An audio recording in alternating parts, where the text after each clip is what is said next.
Last video में हमने decree के बारे में जाना था।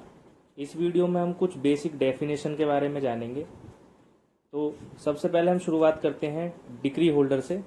डिक्री होल्डर का मतलब ये होता है कि जिस पर्सन के फेवर में जजमेंट आया होता है उसको हम डिक्री होल्डर बोलते हैं, या फिर जो एग्जीक्यूट कराता है डिक्री उसको डिक्री होल्डर बोला जाता है। सिमिलरली जजमेंट डेटर वो बंदा होता है जिसके अगेंस्ट में जजमेंट पास करी है कोर्ट ने। डिस्ट्रिक्ट का मतलब ये होता है कि जो भी एरिया प्रिंसिपल सिविल कोर्ट के जुरिस्डिक्शन में आता है उसको डिस्ट्रिक्ट बोलते हैं, जिसको हम डिस्ट्रिक्ट कोर्ट के नाम से भी जानते हैं। और डिस्ट्रिक्ट के अंदर हाई कोर्ट भी इंक्लूड होता है। सबसेक्शन 5 बात करता है फॉरेन कोर्ट। फॉरेन कोर्ट का मतलब होता है ऐसी कोर्ट जो इंडिया के बाहर सिचुएट है और सेंट्रल गवर्नमेंट का उस पर ना तो कोई कंट्रोल है, ना सेंट्रल गवर्नमेंट द्वारा वो एस्टेब्लिश की गई है। इसी तरह सबसेक्शन 5 में फॉरेन जजमेंट की बात हुई है। फॉरेन जजमेंट वो जजमेंट होता है जो फॉरेन कोर्ट ने दिया है। सबसेक्शन 7 गवर्नमेंट प्लीडर की बात करता है। तो गवर्नमेंट प्लीडर बेसिकली वो बंदा होता है जो सरकार की तरफ से केस को लड़ता है। जैसे क्रिमिनल केसेस में प्रोसिक्यूटर होता है, इसी तरीके से सिविल मैटर्स में उसको गवर्नमेंट प्लीडर बोला जाता है। सबसेक्शन 8 में जज की बात करी गई है। तो सिविल केसेस में जज को प्रिसाइडिंग ऑफिसर बोला जाता है। सबसेक्शन 9 जजमेंट की बात करता है। तो कोई भी ऐसा डिसीजन जो कोर्ट ने दिया है वो जजमेंट कहलाता है।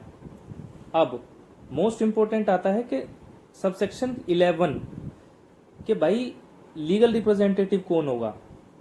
तो लीगल रिप्रेजेंटेटिव वो बंदा होगा जो किसी भी पर्सन के मरने के बाद उसको कोर्ट में रिप्रेजेंट करे, उसे बोलेंगे लीगल रिप्रेजेंटेटिव। अब ये कोई भी हो सकता है, मतलब कि उसके लीगल हेयर्स भी हो सकते हैं, उसके बच्चे, उसकी वाइफ, उसके पेरेंट्स, कोई भी हो सकता है। या फिर उसने अगर किसी को मैनेजर बना रखा है किसी अपनी कंपनी का या फिर किसी भी प्रॉपर्टी का कि भाई तू मैनेज करेगा इस प्रॉपर्टी को, तो उसकी डेथ के बाद वो जो मैनेजर है वो उसका लीगल रिप्रेजेंटेटिव होगा। एक इसमें आता है representative in place of representative. इसे हम एक एग्जांपल की तरफ समझेंगे। जैसे कि ए ने अपॉइंट किया सी को एग्जीक्यूटर, ताकि वो जो ए की जो विल है उसको एग्जीक्यूट करा सके उसके मरने के बाद। अब क्या होता है कि ए मर जाता है और उसके बाद जो है कुछ दिन बाद सी की भी डेथ हो जाती है। तो जो सी की डेथ हो गई उसके बाद जो सी की जगह पे जो एग्जीक्यूटर आएगा जो ए की विल को एग्जीक्यूट कराएगा उसको बोलते हैं representative in place of representative. इसके बाद सबसेक्शन 12 मींस प्रॉफिट की बात करता है।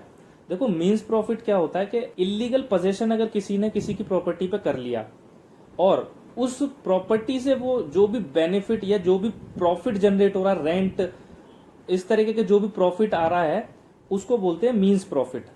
जैसे कि एक एग्जांपल देख लेते हैं। एक पर्सन है शिवम, उसकी एक लैंड है जिसपे उसने खेती बाड़ी कर रखी है और वीट बो रखा है। अब एक बंदा आता है प्रशांत, जिसके पास बहुत सारा पैसा है, बहुत दबंग आदमी है ये, इसके पास पावर है, पैसा है, और ये इसकी लैंड पर, शिवम की लैंड पर इलीगल पोजेशन कर लेता है। अब जो वीट शिवम ने बो रखी थी इस खेत के अंदर, उससे जो भी रेंट या जो भी मनी का प्रॉफिट, मॉनिटरी प्रॉफिट जो भी जनरेट होगा वो प्रशांत एंजॉय करेगा। तो ये जो प्रॉफिट जनरेट हुआ, ये जो प्रॉफिट रिसीव हुआ है इस लैंड से, ये कहलाता है मींस प्रॉफिट। पर इसमें एक एक्सेप्शन भी है कि अगर प्रशांत ने इस लैंड पे कोई बिल्डिंग बना दी है या कोई अपार्टमेंट बना दिया है, मतलब किसी भी तरह से इंप्रूवमेंट कर दी है इस लैंड के ऊपर, और उससे कोई प्रॉफिट जनरेट कर रहा है, तो वो मींस प्रॉफिट नहीं कहलाएगा। अब हम बात करेंगे सबसेक्शन 13 की, जिसमें मूवेबल प्रॉपर्टी की बात करिए। यहाँ पे ग्रोइंग क्रॉप्स भी मूवेबल प्रॉपर्टी के अंदर आती हैं। लास्ट डेफिनेशन आती है सबसेक्शन 14 में, ऑर्डर। जो डिक्री नहीं है वो ऑर्डर्स हैं। आई होप आपको ये वीडियो पसंद आई होगी। मिलते हैं नेक्स्ट वीडियो में।